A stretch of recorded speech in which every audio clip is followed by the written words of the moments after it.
Ever been too afraid to close your eyes? Not because of what's outside your window, but because of what's waiting behind your eyelids the moment you drift off. Maybe you know that feeling.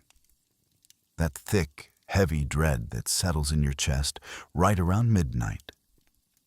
The kind that makes your heart race even though you're lying perfectly still. The kind that turns your bedroom into a prison and your bed into a battlefield. If that's you tonight, if you're listening to this because sleep feels impossible and fear feels permanent, then maybe this story is for you. My name is Simon Henderson, and for 6 months, I couldn't sleep. Not really. Not the kind of sleep that restores you. Not the kind that lets you wake up grateful for morning light.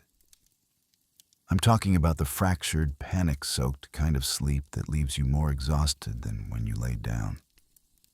The kind where you jolt awake every 40 minutes, heart hammering, sheets damp with sweat, checking the clock to see it's only 2:17 a.m. Again. I'm a nurse, ER, night shift, here in Memphis, Tennessee, and I'm supposed to be the one who keeps people calm, the one with steady hands, the one who walks into chaos and brings order. But somewhere along the way, I lost that. It started on a Tuesday in late April. Humid night, the kind where the air sits heavy on your skin even at midnight. I was 3 hours into my shift when they wheeled him in. A man in his 50s, construction worker, cardiac arrest. We worked on him for 37 minutes. Chest compressions, epinephrine. The defibrillator charged and fired, charged and fired. The monitor stayed flat. I remember the sound it made. That long, steady tone. The one that says, "It's over." We called it at 1:53 a.m. I washed my hands, logged the paperwork, walked to the break room and sat under the fluorescent lights with a cup of coffee I didn't drink. My hands were shaking, and I didn't know why. I'd lost patience before. This wasn't my first code. It wasn't even my first that month. But something about that night. I drove home as the sun came up. Memphis looked the same as always, streetlights clicking off one by one, early morning humidity creeping in from the Mississippi River, that golden light washing over Beale Street like nothing had happened. But I felt different. I got to my apartment, showered, crawled into bed, closed my eyes, and saw his face, the man from the ER, eyes wide, skin gray, chest still. And in my mind, I heard that monitor tone again, long, flat, unending. My eyes snapped open. My heart pounded. I checked my phone. 7:14 a.m. I tried again. Same thing. Every time I closed my eyes, I was back in that room. Hands on his chest, the rib cage flexing under my palms. The desperate rhythm of compressions. The moment we stopped. The silence after. I didn't sleep that day. Maybe an hour. Tops, in 10-minute snatches. That was April. By May, I wasn't sleeping at all. Oh, I'd lie there. Lights off. Curtains drawn. White noise machine humming. I do all the things they tell you. No screens, no caffeine, deep breathing, meditation apps. But the second I'd start to drift, there it was. The fear. Not fear of something. Just fear. Raw, formless.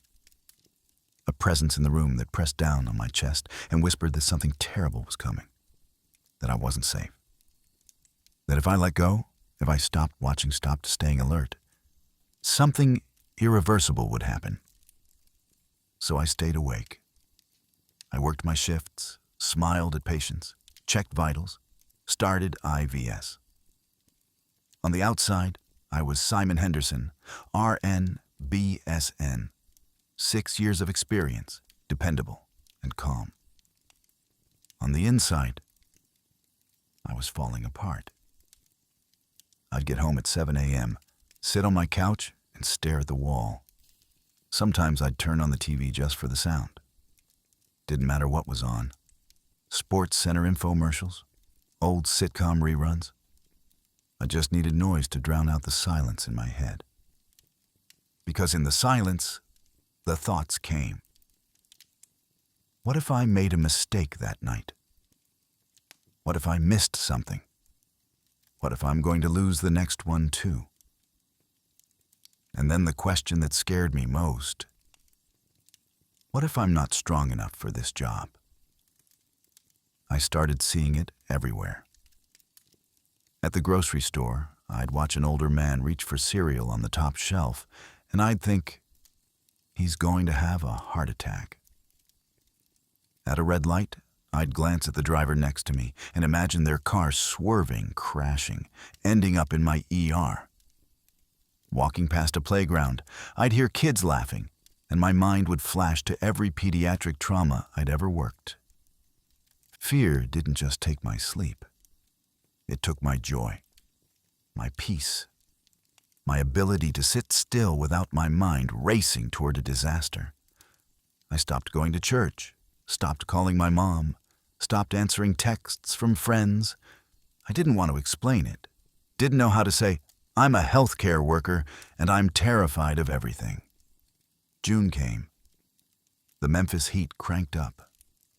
My apartment had no central air, just a window unit that rattled and dripped.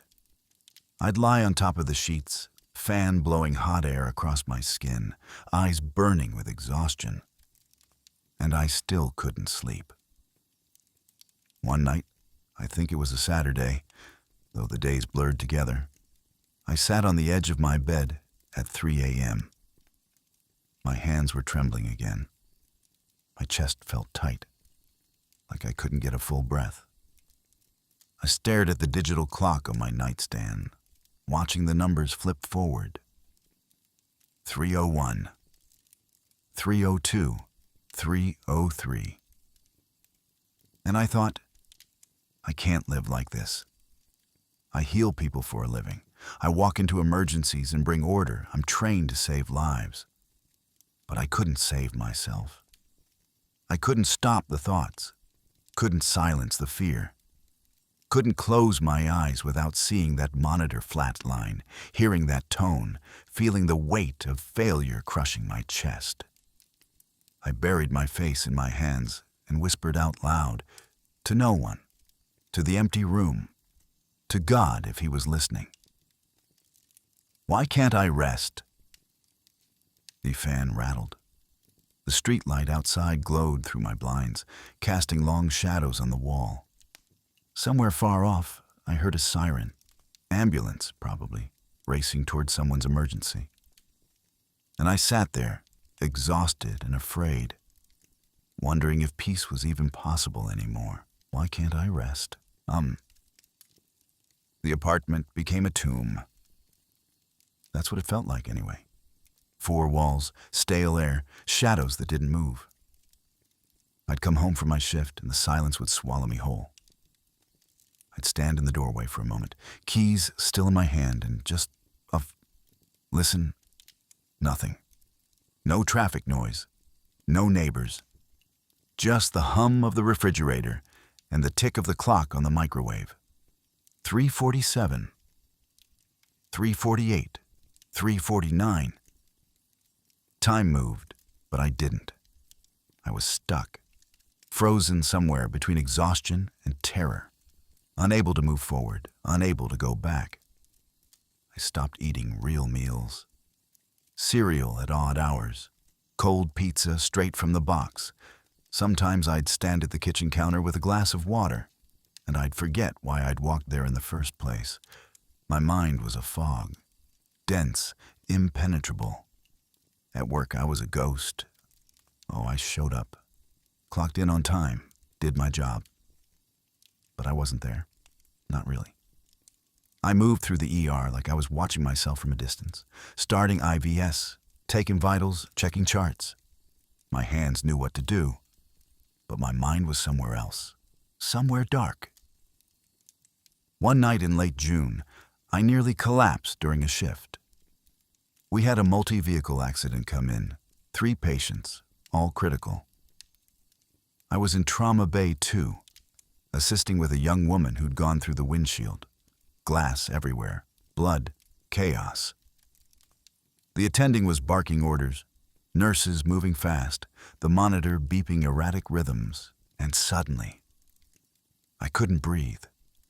My vision tunneled, my hands went numb. I stepped back from the table, and the room tilted sideways.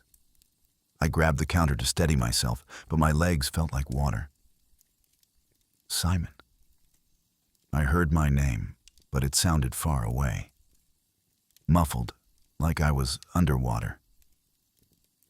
Simon, you good? It was Tracy, one of the senior nurses. She was looking at me with concern, her hand on my shoulder. I nodded, swallowed hard, forced air into my lungs. Yeah, I said. I'm good. But I wasn't. She knew it too. After we stabilized the patient, she pulled me aside in the hallway. The fluorescent lights buzzed overhead. Somewhere down the corridor, a monitor was alarming. When's the last time you slept? She asked. I didn't answer. Simon, I sleep, I said. Don't lie to me.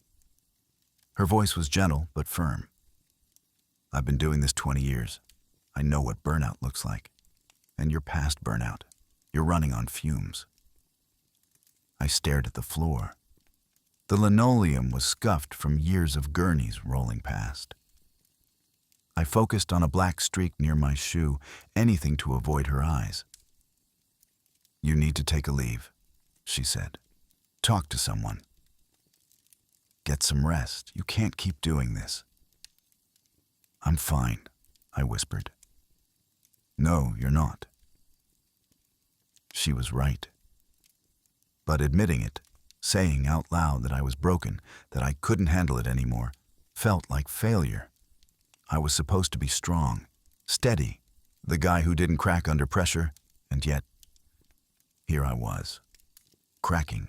I drove home that morning as the sun rose over the Mississippi. The sky was streaked with pink and orange, beautiful in a way I couldn't feel anymore. I used to love mornings like this. Used to roll down the windows and let the river breeze pour in, grateful for another day. Now I just felt empty. I parked in front of my building and sat in the car for 20 minutes. Couldn't move, couldn't think. Just sat there, hands on the steering wheel, staring at nothing. Eventually, I got out, climbed the stairs, unlocked the door, stood in the middle of my living room and felt the weight of it all crash down on me. I heal others, but I can't fix myself. That thought hit me like a punch to the chest. I sank onto the couch and dropped my head into my hands. My eyes burned, but no tears came. Just this dry, aching emptiness. How did I get here? I used to pray. Used to open my Bible and find comfort in the words. Used to believe that God was close, that He heard me, that He cared about the details of my life. But somewhere along the way, I'd stopped. Not consciously, not in some big dramatic moment. I just drifted. Stopped going to church, stopped reading scripture, stopped talking to God because I didn't know what to say anymore. What do you say when you're afraid all the time? What do you pray when you feel like you're drowning and no one's throwing you a rope? I sat there on that couch, the morning light creeping through the blinds, and I felt more alone than I'd ever felt in my life. And then I heard it. Not out loud, not with my ears, but somewhere deep inside. In that quiet place beneath the fear, beneath the exhaustion, I heard a voice. Gentle, steady, unmistakable. You were never meant to carry this alone. I lifted my head. The apartment was still. The refrigerator hummed. The clock ticked. But something had shifted. You were never meant to carry this alone. I didn't know if it was God or my own conscience, or just the last shred of sanity I had left. But I felt it, deep in my chest, a whisper of something, softer than the fear. I sat there for a long time, just breathing. In, out, in, out. And for the first time in months, I didn't feel the crushing weight of panic pressing down on me. It was still there. The fear, the exhaustion, the dread. But there was something else too. A crack in the wall. A sliver of light. I didn't sleep that day. Didn't even try. I just lay on top of the covers, staring at the ceiling, turning that phrase over and over in my mind. You were never meant to carry this alone. What did that mean? Was God trying to tell me something? Was this some kind of invitation? I didn't know. But I wanted to.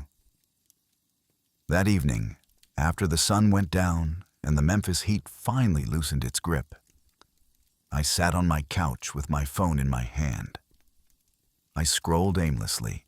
Social media, news articles, nothing that mattered. Just trying to fill the silence. And then, without really thinking about it, I typed into the search bar, "How to find peace when you can't sleep." I scrolled past articles about melatonin and sleep hygiene and meditation apps. None of it felt right. None of it spoke to what I was really feeling. And then I saw it. A video. The thumbnail was simple, just a man sitting in a dimly lit room, hands folded, eyes closed. The title read, Psalm 91, A Prayer for Peace. I hovered over it. My thumb hesitated. Part of me wanted to keep scrolling. Part of me was afraid that if I clicked on it, I'd be disappointed. That it would just be more empty words, more promises that didn't deliver. But another part of me, a quieter, deeper part, whispered, "Try." So I did. I clicked the video, and as the soft voice began to read, something inside me shifted under his wings. The video started. Soft music. No words at first, just the gentle sound of a piano. Slow, deliberate notes that seemed to fill the space around me. The screen showed a candle flickering in the darkness, and then a man's voice began to speak. Calm, unhurried, like he had all the time in the world. He that dwelleth in the secret place of the Most High. I set my phone down on the coffee table and leaned back against the couch. Outside, the Memphis night was settling in. I could hear the faint hum of traffic on Poplar Avenue. A dog barking somewhere down the block. The rattle of my window unit struggling against the June heat. But inside, it was quiet. The man's voice continued. Shall abide under the shadow of the Almighty. I closed my eyes. Not to sleep. I knew better than to try that. But just to listen. To let the words wash over me without trying to analyze them, without trying to fix anything. I will say of the Lord, He is my refuge and my fortress, my God. In Him will I trust. Refuge, fortress, trust, words I used to know, used to believe. But somewhere along the way, they'd become hollow. Just sounds with no weight, no meaning. I opened my eyes and stared at the ceiling. The fan above me turned in slow circles, the pull chain swaying slightly with each rotation, round and round, endless, hypnotic. When did I stop trusting? I tried to pinpoint the moment. Was it that night in April, when we lost the construction worker? Was it earlier, some slow erosion I didn't notice until it was too late? Or had it always been there, lurking beneath the surface, waiting for the right moment to rise up and swallow me whole? I didn't know. The video kept playing, but I wasn't really listening anymore. My mind was drifting, slipping back into the same loops it always did. The ER, the monitor, the flatline tone, my hands on his chest. 37 minutes of trying, 37 minutes of failing. I saw his face again, pale, still, eyes that would never open. Then another face, a woman from 3 years ago, sepsis, we caught it too late. And then another, a teenager, motorcycle accident, DOA. And another, and another. How many? How many people had I watched die? I'd never counted, never let myself think about it in those terms. It was just part of the job. You do your best. You fight for them. And sometimes they don't make it. But now, sitting alone in my apartment at 9 p.m. on a Saturday night, the weight of all those losses pressed down on me like a hand around my throat. I reached for my phone and paused the video. Silence rushed back in. Heavy, thick, oppressive. I stood up and walked to the window, pulled the blinds aside and looked out at the street below. A couple walked past, hand in hand, laughing about something I couldn't hear. A car rolled by, bass thumping, windows down. Life was happening. The world was moving forward. But I was stuck, frozen in place, unable to move past the fear, unable to let go of the weight I'd been carrying. I let the blinds fall back into place and turned away. The apartment felt smaller now. Walls closing in, air too thick to breathe. I thought about calling someone. My mom, a friend from church, anyone. But what would I say? Hi, I'm falling apart and I don't know how to stop it. Hi, I can't sleep and I'm afraid all the time and I think I'm losing my mind. Hi, I'm supposed to be strong, but I'm not. I sat back down on the couch and buried my face in my hands. God, where are you? The question came out silent, a whisper in the cavern of my chest. I wasn't even sure I believed he'd answer. Wasn't sure he was listening. But I asked anyway. Where are you?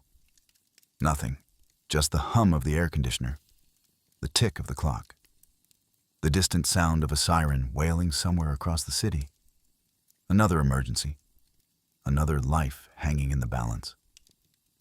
I used to feel close to him, used to sense his presence in the quiet moments, in the sunrise, in the rhythm of my work. I used to believe that he was with me in the ER, guiding my hands, giving me strength. But now it felt like I was shouting into a void. I picked up my phone again and stared at the paused video. The candle was still flickering on the screen, frozen mid-flame. The man's face was calm, peaceful, like he had some secret I didn't. I almost closed the app, almost set the phone down and gave up. But something stopped me.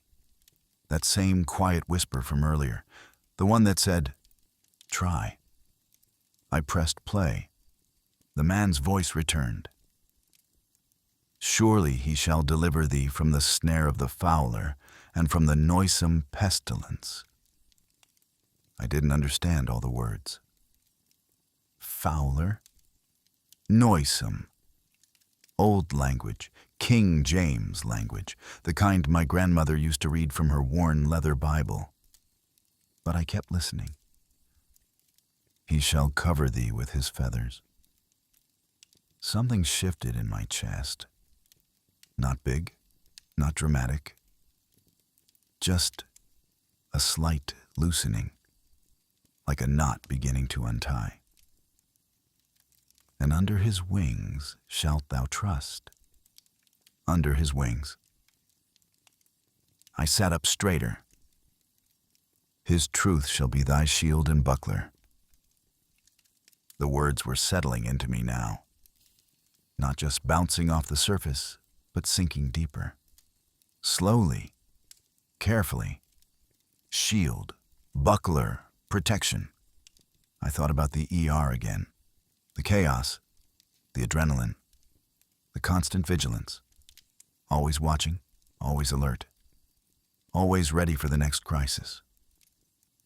I'd been trying to be my own shield, trying to protect myself from the pain, from the fear, from the weight of it all. But I was exhausted. My arms were tired. I couldn't hold the shield up anymore.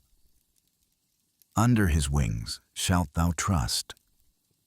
The video continued, but I stopped listening to the words. I just sat there, feeling the weight of that phrase settle over me like a blanket. Under his wings. Not under my control, not under my strength, not under my ability to fix everything and save everyone and hold it all together. Under his wings, rain started to fall outside. Soft at first, just a whisper against the window. Then heavier, a steady rhythm that filled the silence. I walked back to the window and watched the water streak down the glass, distorting the streetlights into blurry halos. Memphis rain, the kind that comes in the summer and washes everything clean. I pressed my forehead against the cool glass and closed my eyes. God, I don't know how to do this anymore. The rain answered with its steady patter. I don't know how to let go. I don't know how to trust you when everything feels broken. The air conditioner cycled off, and the apartment fell into near silence. Just the rain. Just my breathing. Just stillness. I stood there for a long time, maybe 10 minutes, maybe an hour. Time didn't seem to matter anymore. There was just this moment.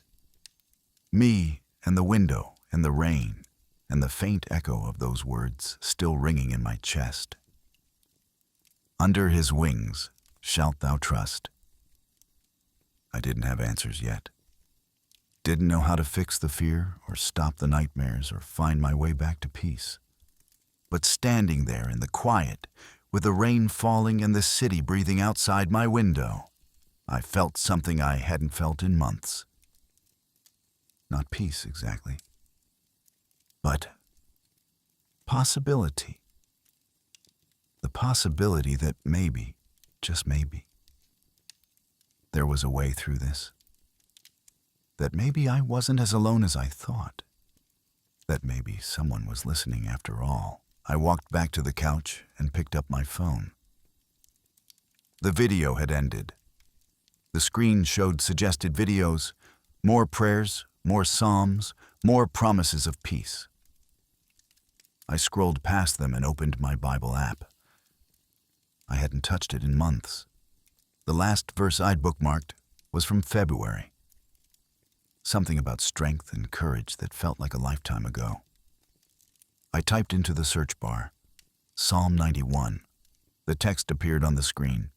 Verse 1, verse 2, verse 3, and then verse 4. He shall cover thee with his feathers, and under his wings shalt thou trust. His truth shall be thy shield and buckler. I read it again, and again, and again. The rain kept falling, and somewhere deep inside, in that place beneath the fear and the exhaustion and the weight, something began to stir. Under his wings, I stared at the words on my phone screen. He shall cover thee with his feathers, and under his wings shalt thou trust. His truth shall be thy shield and buckler. Psalm 91, verse 4. King James Version. The translation my grandmother used to read from. The one with the these and thous that made everything sound ancient and weighty and true. I read it again, slowly this time, letting each word land. He shall cover thee, not he might, not he could, he shall. A promise, a certainty, a declaration. With his feathers. The image caught me off guard. Feathers, soft, gentle.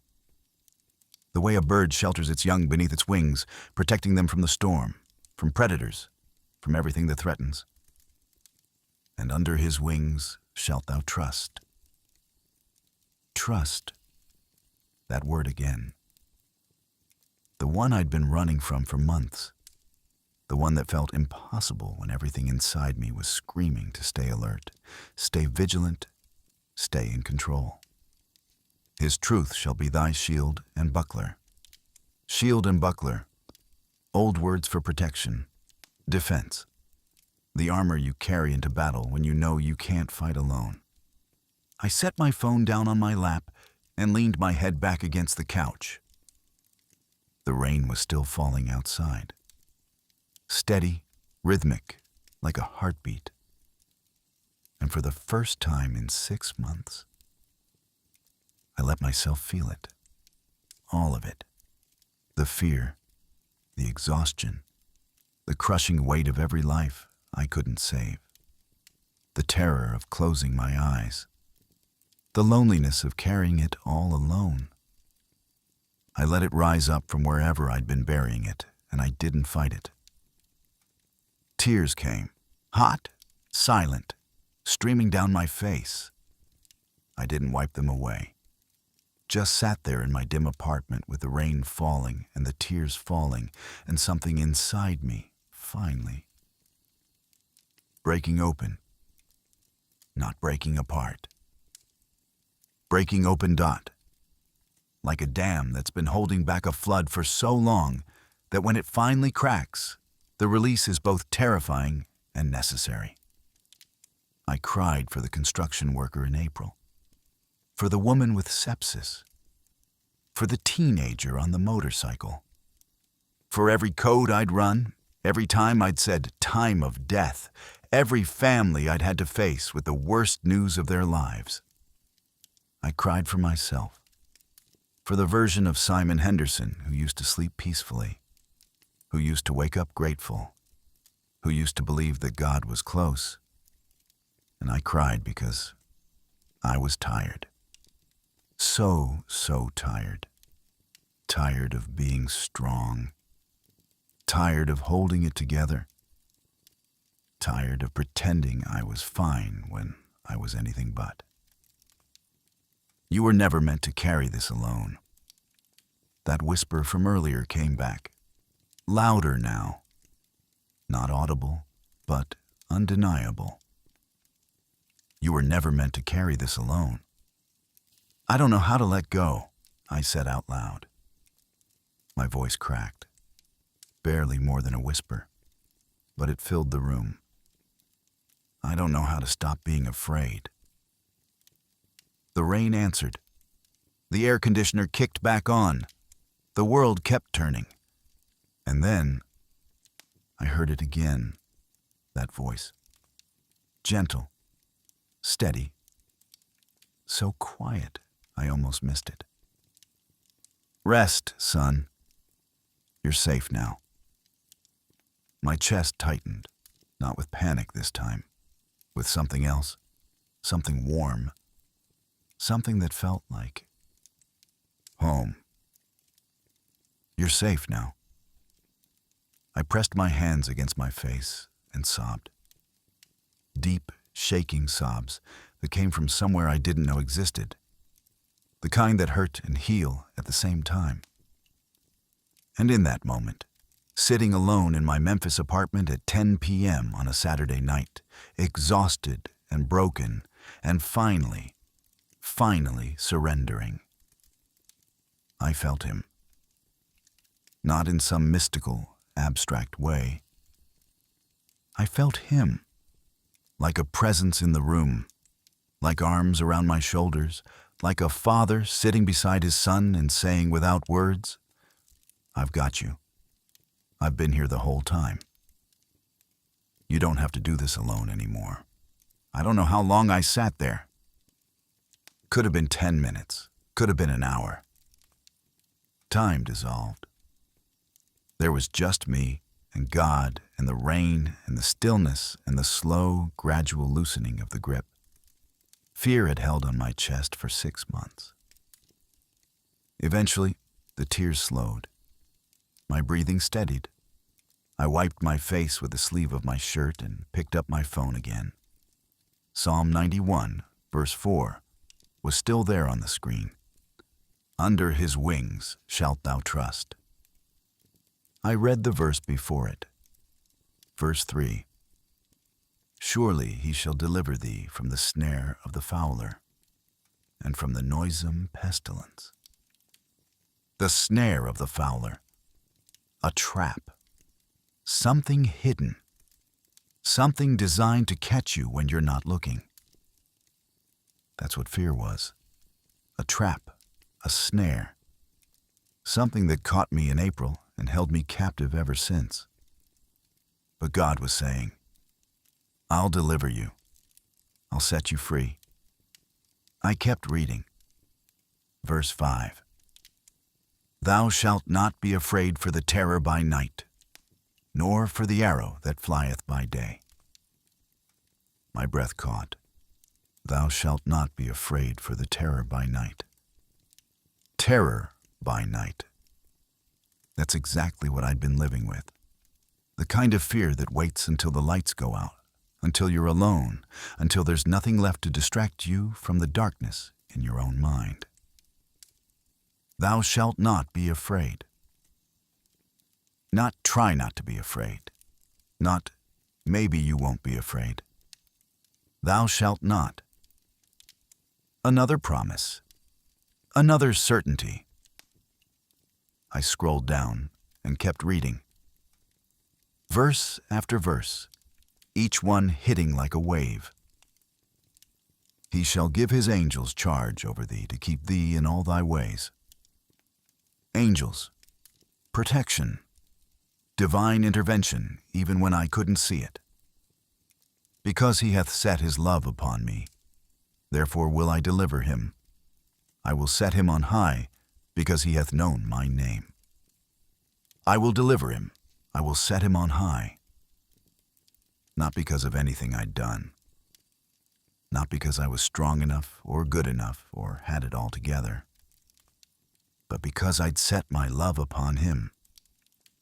And he had set his love upon me. I stood up from the couch. My legs were shaky.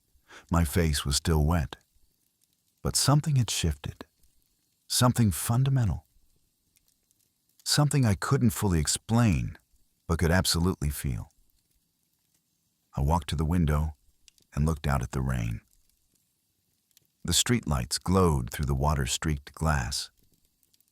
The city was quiet, peaceful even. And for the first time in 6 months, I wasn't afraid of what came next. I walked to my bedroom. The room I'd been avoiding. The place where the nightmares lived. Where the fear was thickest. Where sleep felt impossible. I stood in the doorway and looked at my bed. Unmade sheets, pillows scattered. The clock on the nightstand glowing 10:47 p.m. I could feel my heart rate picking up. Old instincts kicking in. The familiar wave of panic starting to rise. But then, "Under his wings shalt thou trust." I took a breath. "His truth shall be thy shield and buckler." Another breath. Thou shalt not be afraid for the terror by night. I walked to the bed and sat down on the edge. My hands were trembling, but not from fear this time. From something else. Anticipation, maybe, or faith, or both. I lay down slowly, carefully, rested my head on the pillow, and stared up at the ceiling. The fan turned in lazy circles above me. The rain tapped against the window. My heart pounded in my chest. But I didn't get up. I stayed, and I closed my eyes. Not all the way. Not yet. Just halfway. Enough to test the waters, to see if the nightmares were still waiting. They weren't. There was just darkness. Ordinary darkness. The kind that's supposed to come when you close your eyes. The kind that isn't filled with monitors and flat lines and faces of the dead. Just darkness. And in that darkness, rest, son. You're safe now. I opened my eyes again and whispered into the stillness. Okay. That's all I said. Just one word. But it was enough. It was surrender. It was trust. It was me, finally letting go of the illusion that I could control everything, protect everyone, save the world by sheer force of will and constant vigilance. It was me saying, I can't do this alone, and I don't have to. I reached over and turned off the lamp on my nightstand. The room went dark, real dark. Memphis summer night, dark. And I lay there in the blackness, heart still pounding, mind still racing, but not running, not fighting, just resting under his wings. I said it out loud this time, quiet but audible. Under his wings.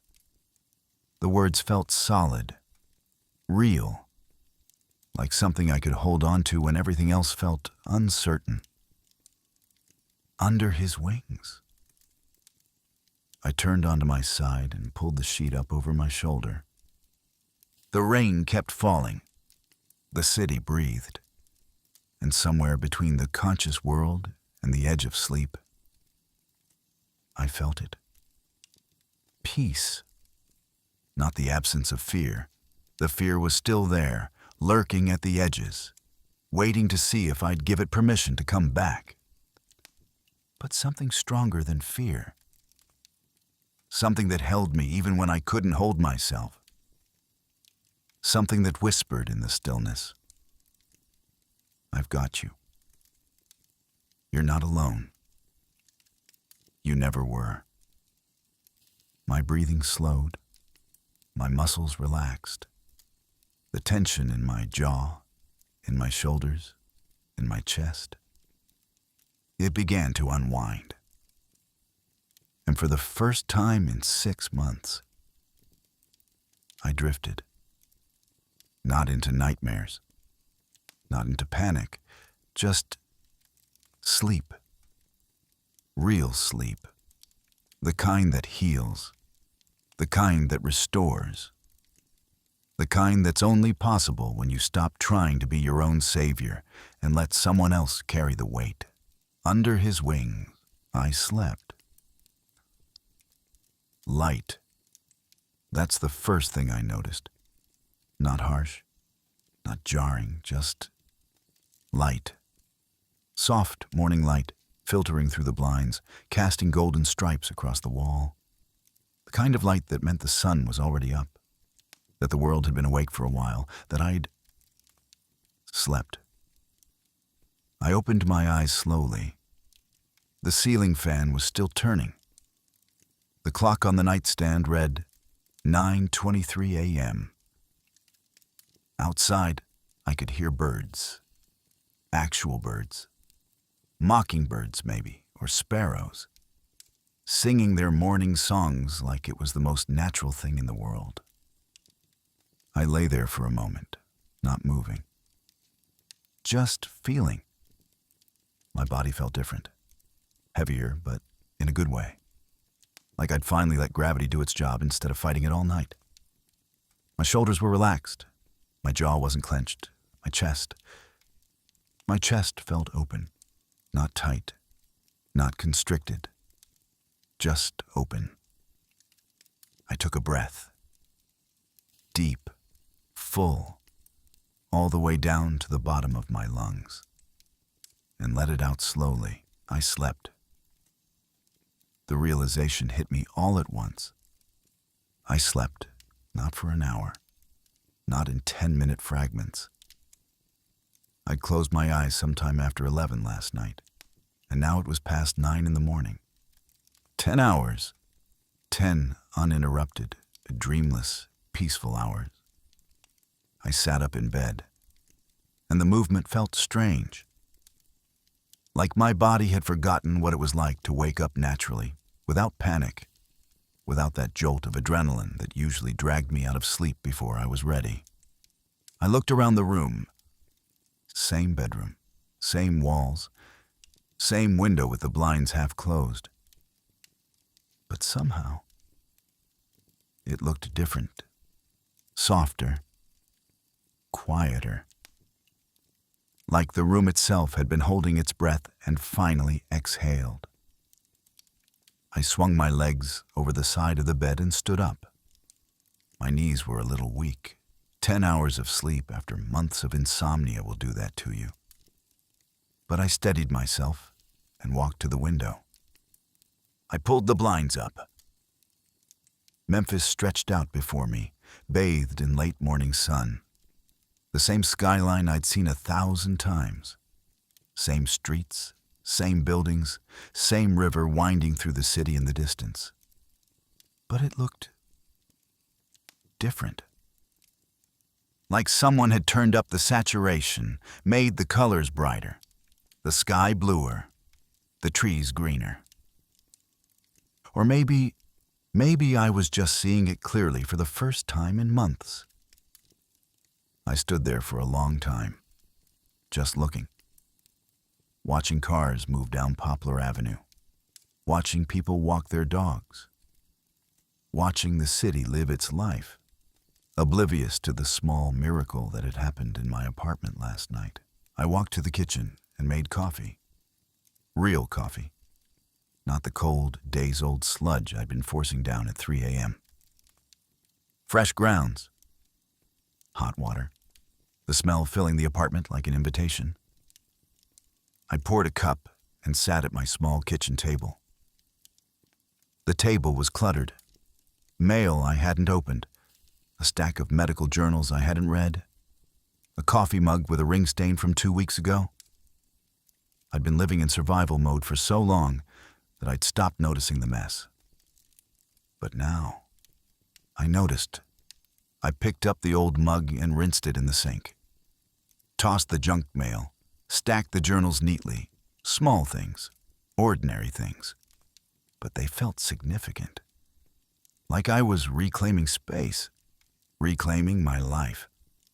I sat back down with my coffee and pulled out my phone. Psalm 91 was still open on my Bible app. He shall cover thee with his feathers, and under his wings shalt thou trust. His truth shall be thy shield and buckler. I read it again, and this time, I felt it differently.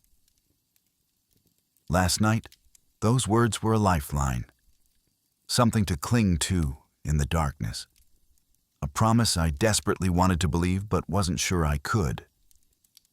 But this morning, they felt like truth. Not aspirational truth. Not someday maybe truth. Actual truth, because I'd tested it. I'd laid down in that bed, in that room where fear had ruled for 6 months, and I'd closed my eyes. And instead of nightmares, instead of panic, instead of that crushing weight on my chest, I'd found rest. Under his wings. I whispered it into the quiet kitchen.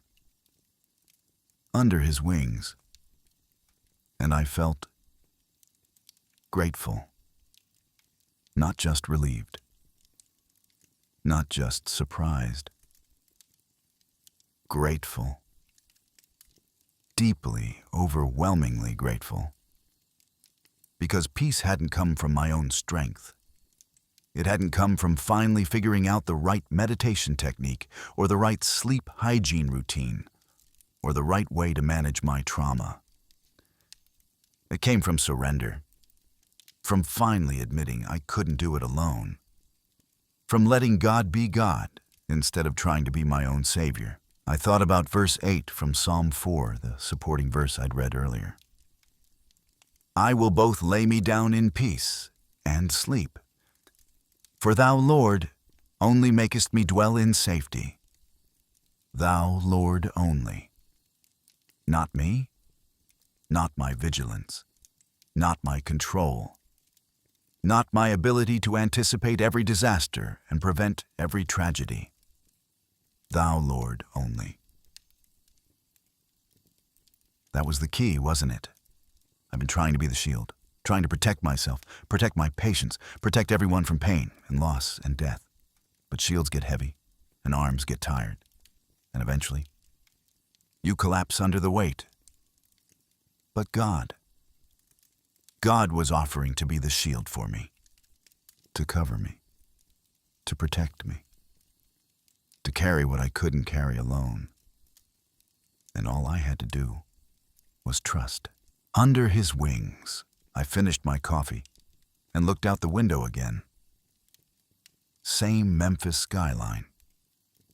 But now, in the full light of morning, I could see details I'd missed before. The way the sun caught the glass on the buildings downtown. The way the trees swayed in the breeze rolling in from the river. The way the city moved with a rhythm that was both chaotic and somehow ordered. I thought about my shift tonight. I was scheduled for 7 p.m. to 7 a.m. in the ER.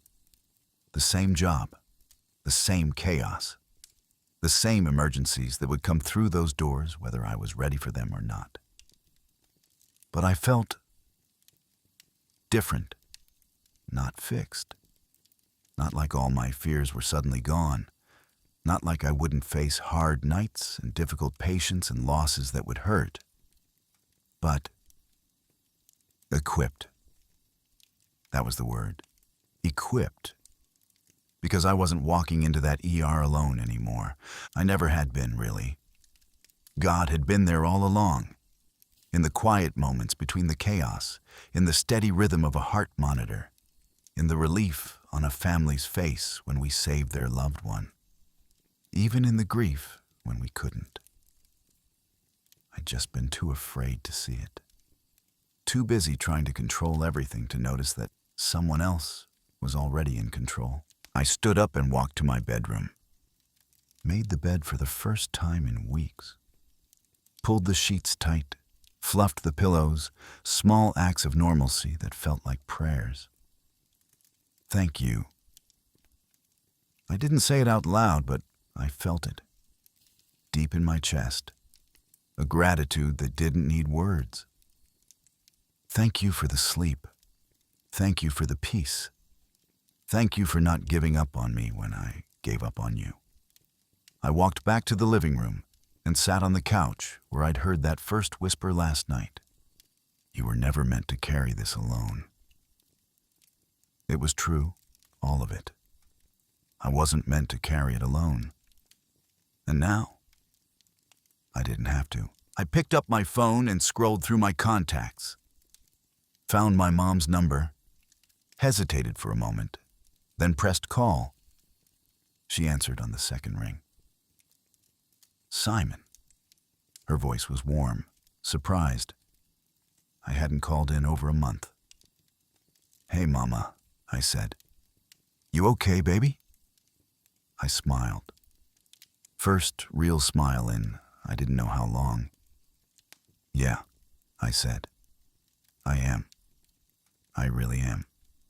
You sound different. I feel different. There was a pause. I could picture her in her kitchen in Jackson, Mississippi, probably wiping down the counter or folding laundry, phone tucked between her shoulder and her ear.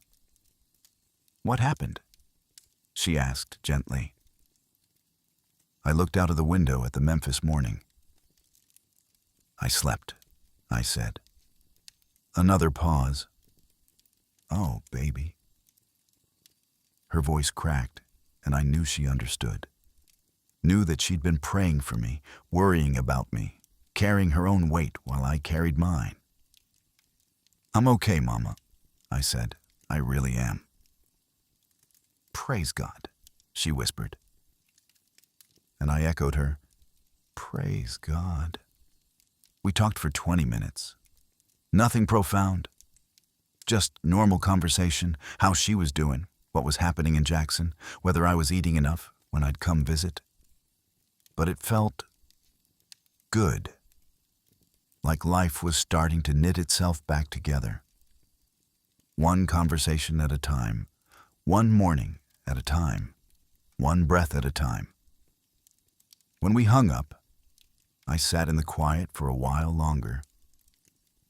The apartment didn't feel like a tomb anymore. It felt like home. I thought about you, whoever you are, listening to this story. Maybe you're in your own Memphis, your own 3 a.m., your own 6-month stretch of fear that won't let go.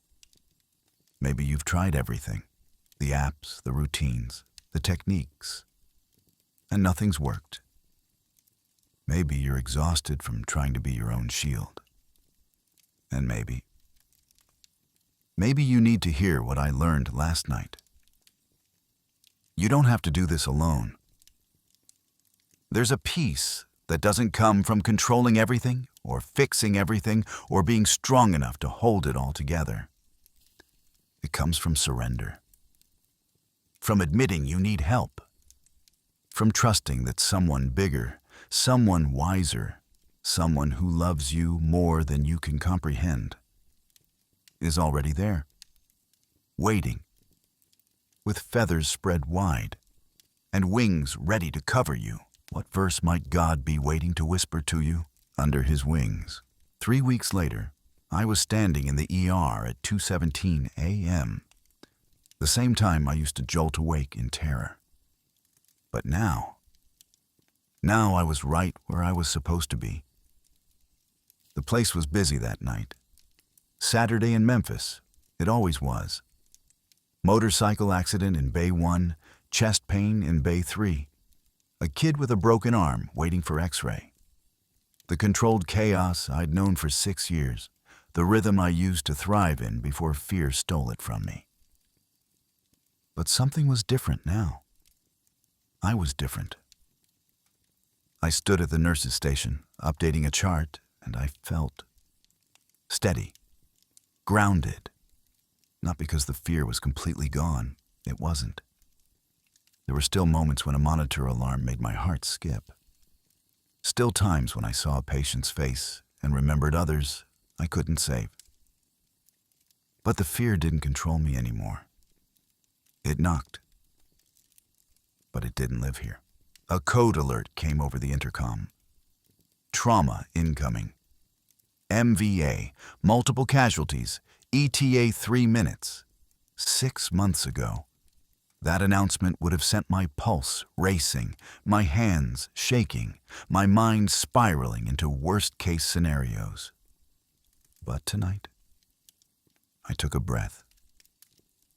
Under his wings. And I moved. Not running, not panicking. Just moving. With purpose. With clarity. With a kind of calm that doesn't come from you, but through you. The ambulance doors burst open. Paramedics wheeling in a stretcher. Woman, mid-30s, head trauma.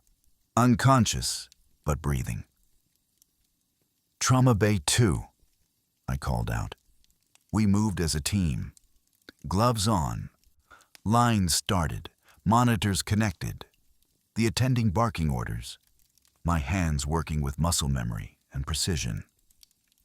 And somewhere beneath the noise, beneath the urgency, beneath the weight of another life hanging in the balance, I felt him. Not dramatically, not with thunder and lightning, just there. A presence, a steadiness, a quiet assurance that I wasn't doing this alone. We stabilized her, got her to CT, then to surgery. And as I peeled off my gloves and washed my hands in the scrub sink, watching the water run clear, I realized something. Peace isn't the absence of fear. It's the presence of God within it. I walked to the break room and poured myself a cup of terrible hospital coffee. Tracy was there, the senior nurse who'd pulled me aside weeks ago, who'd seen me nearly collapse and told me to take a leave. She looked up from her phone and smiled. "You look different," she said. I sat down across from her. Different how? I don't know. She tilted her head, studying me. Lighter, like you're not carrying the whole hospital on your shoulders anymore. I smiled. I'm not. What changed? I thought about how to answer that, how to explain that I'd spent 6 months drowning in fear until one rain-soaked night, a psalm, and a whisper from God pulled me back to shore. I stopped trying to be the shield, I said, and I let God be the shield instead. She nodded slowly, like she understood something without me having to say it. Good, she said quietly, because you're too good a nurse to lose to burnout. Too good a nurse. That hit differently now. 6 months ago, I would have felt the weight of that statement. The pressure to be perfect, to save everyone, to never fail. But now I knew the truth. I was a good nurse because I'd learned my limits, because I'd stopped pretending I was invincible, because I'd surrendered my need to control everything and trusted that God was sovereign over every outcome, whether I could see it or not. The shift ended at 7 a.m. I clocked out, grabbed my bag, and walked through the hospital parking lot as the sun rose over Memphis. The same sunrise I used to dread. The same light that used to feel like mockery. Another day survived, but not lived. But now it felt like grace. I drove home with the windows down, letting the early morning air pour in.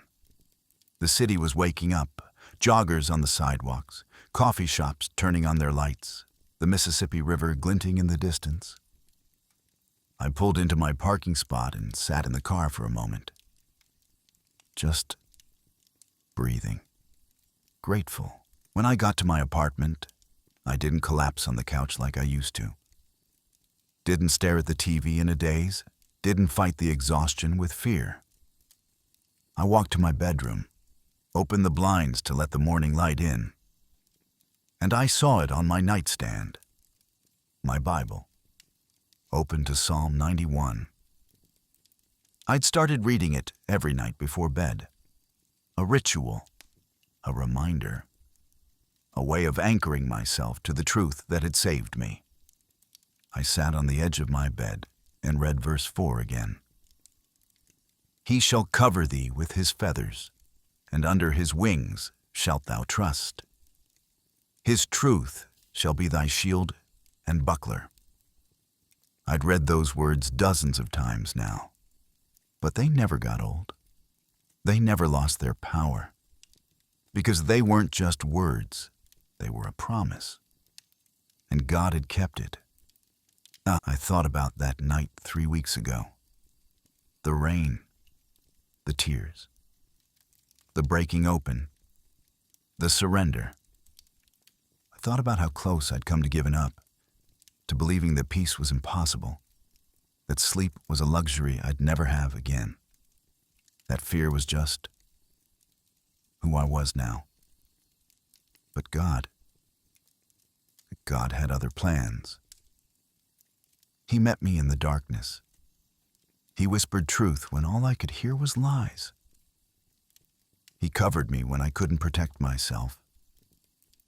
And he gave me something I didn't even know I needed.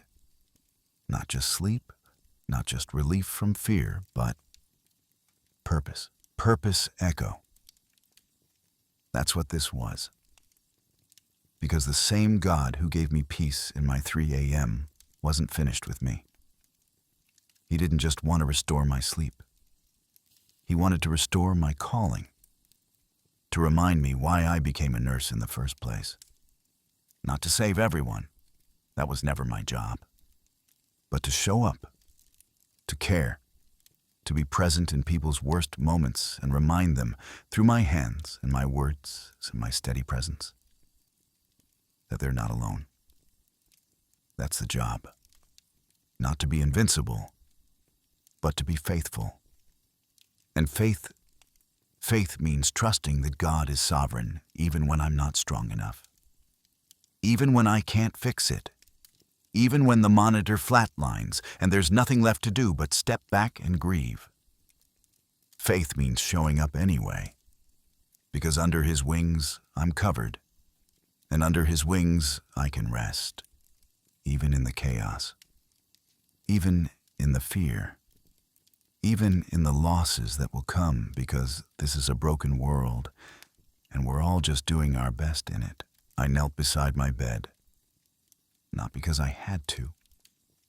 Not out of obligation or ritual or religious duty. But because I wanted to. Because when you've been drowning for 6 months and someone pulls you to shore, you want to say thank you. You want to kneel in the presence of grace and just be still. I folded my hands and closed my eyes. Lord, I whispered. And then I stopped. Because what do you say to the God who saved you from yourself? Thank you felt too small. I love you felt insufficient. So I just stayed there, kneeling, breathing, letting the silence speak what my words couldn't. And in that silence, I heard him again. Peace isn't the absence of fear. It's my presence within it. Tears came again, but not the broken kind from 3 weeks ago. These were different. Grateful tears, healing tears, the kind that wash away the last residue of shame and exhaustion and leave you feeling clean, renewed, whole. I stayed there for a long time. And when I finally stood, the room felt sacred, like thin space. Like the barrier between heaven and earth had softened just enough for me to sense that I was never, ever alone. I walked to the window and looked out at Memphis one more time. Same city, same streets, same skyline. But I saw it differently now. Not as a place of fear, but as a place of mission. Because somewhere out there, in one of those buildings, on one of those streets, there was someone lying awake at 3 a.m., terrified, exhausted, wondering if peace was even possible. Someone who needed to hear what I learned, that you don't have to carry it alone, that there's a God who sees you in your darkness, who hears you when you can't even form the words to pray, who covers you with feathers and invites you to rest under his wing. That fear may knock, but it doesn't have to rule. That peace isn't something you earn or achieve or manufacture through sheer willpower. It's something you receive from the one who's been holding you all along. I lit a candle on my nightstand. Small flame, steady, flickering but not going out. I opened my Bible to Psalm 91 and read it aloud, slowly, deliberately, letting each word settle. He that dwelleth in the secret place of the Most High shall abide under the shadow of the Almighty. My voice was steady now, confident, not because of me, but because of Him. I will say of the Lord, He is my refuge and my fortress, my God. In Him will I trust. The words filled the room like light. He shall cover thee with His feathers. I paused. And under His wings shalt thou trust. Under His wings. I said it again. Under His wings. And one more time. Softer, slower, like a benediction, like a prayer. Under His wings. I closed the Bible and blew out the candle. The room went dim, but not dark, because morning light was already filtering in through the blinds. Golden, warm, persistent. The kind of light that says, a new day is here, and you're still standing. And that's enough. I climbed into bed, pulled the sheet up, rested my head on the pillow, and closed my eyes. Not with fear, not with dread, but with trust. Under His wings, if you're listening to this tonight, wherever you are, whatever 3 a.m. you're living in, I want you to know something. You're not alone. The fear you're carrying, it's real. The exhaustion, valid. The sense that you can't do this anymore, I understand. But here's the truth. You were never meant to do it alone. There's a God who sees you, who knows your name, who's already covering you with feathers even when you can't feel it yet. And He's inviting you to trust, not perfectly, not without struggle, not without those nights when fear knocks again and doubt creeps back in, but to trust anyway. Because under His wings, you're safe, you're held, you're home. Let me pray for you. Lord, for every soul listening tonight who can't close their eyes, who can't silence the fear, who can't find the peace they're desperately searching for, cover them with your feathers, with your truth, with your presence that surpasses all understanding. Let them sleep under your wings. Let them wake to a morning they didn't think was possible. Let them know, deeply, unshakably, that they are not alone, that you are their refuge, their fortress, their shield and buckler, and that in you they can finally rest under His wings, under His wings, under His wings. May this peace find you tonight.